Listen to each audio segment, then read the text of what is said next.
one of the biggest healings I had was during a riot. Pleaded guilty to something they didn't do. So my prayers before I went to the meeting was to understand that God was in control, and these people in the disciplinary meeting was they were just as me, the image and likeness of God. And in that line, I just kept repeating that, and I was ready for it. Most of the guys that went before me, they went there maybe 5 minutes. They went in, plead guilty, and got punished by a couple of weeks of segregation, and that was it. And when it was my turn, I went in, and they asked me, the first question was, you being charged with an unruly behavior and disobeying an order and whatever. And he said, how you plead? I said, no, guilty. And that took them by surprise because everybody else was pleading guilty before me. And they asked me about why do I plead not guilty if the colonel say, you know, that we were guilty because we disobeyed his order. And his order at that time was that we were supposed to, he asked us to go cut the grass at the baseball field because the TV cameras were there. And they wanted to demonstrate to the community there was nothing happening in the prison. Everything was under control. So we didn't go. And none of my domicile went in there. So he considered that to be a disobedience. And they say, the members of the board asked me if I was saying that the colonel was lying. And I say, I didn't say that he was lying. I said, but I know he made a request.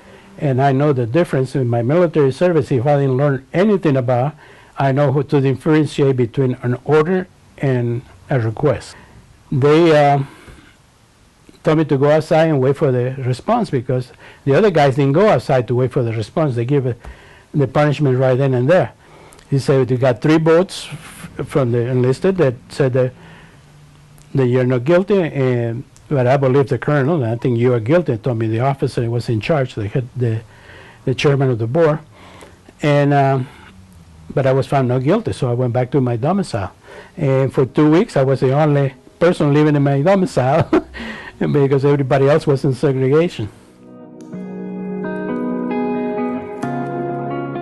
I was in my 9-year mark, of my life sentence. And I was attending college classes also, so I was coming back from the school to my job detail, and one of the inmates using a printing press, he got his finger cut up in the press and his thumb pulled off. And I told the guard who wasn't there, paralyzed, he didn't know how to react, to call the fire department, to call to get the guy to the hospital so they can reattach his thumb. I had to make a statement, why I think that he lost his thumb in the machine. And it's because he made a mistake. He let the paper accumulate too high, and he put his finger in. The thing is that I didn't do it at that time. I wasn't thinking about anything else but to help the guy. I didn't know that the guard at that time, the sergeant who was in charge of the detail, wrote a letter to the commandant about in my behalf for what action I took with this inmate. When I had the board, they changed my sentence from life to 98 years. By having numbers, I became eligible for parole. And since the prison community is like any other neighborhood, the news traveled very fast. But at the end of that day, when I went back to the domicile, everybody in the prison knew what I had done. And when they reduced my sentence, the same thing happened. Everybody knew almost before I did that my sentence had been changed. And they said, oh, yeah, because you helped the guy. And not because I helped that guy. It's because I think also that God has a hand in that day too. It was very impressive to everybody because nobody got a changed sentence in the military at the 9-year mark from a life sentence. And but I just let it go, and eventually God forgot it. But from there on, every other year or every 2 years, I got changes in my sentence when it continued to go down. At my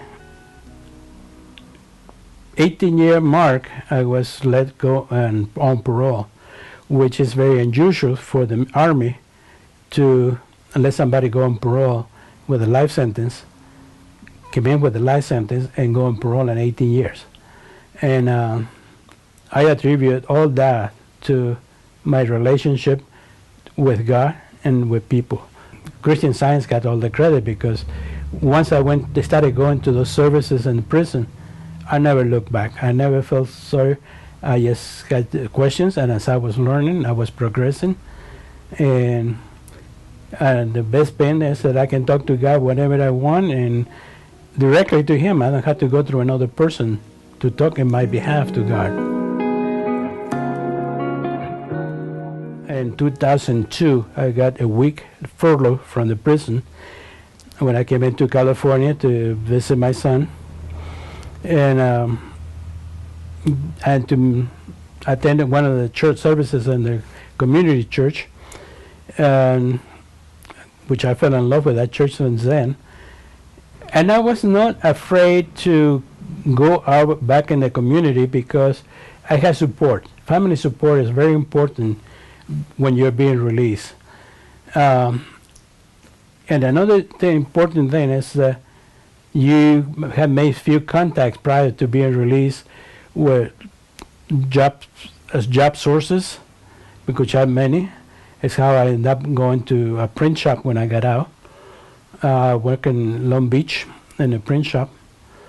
And my son already found an apartment for me near his house. And he had a vehicle was waiting for me, so it was easy transition for me. Volunteer part of the Salvation Army was very important during my parole, because it gave me a chance to serve the community I was living in, and also I met a lot of people, and a lot of those people end up helping me along the way. The people in the church helped me a lot. They are the ones that knew about my history coming from prison. Not everybody in the church knew that I was coming from prison, but the few they did, they helped me a lot. And one thing I did when I got out in October, by April the following year, I was self-employed. I opened my own business and I started working construction. And the reason is because one of the members of the church knew what I was capable of doing in woodwork, and he got me a job in one of the Christian Science community for retired Christian Science practitioners and nurses. And I've been working in there since 2005, and that's helped me a lot. That was a big boost. Was my best client, but family support is very important.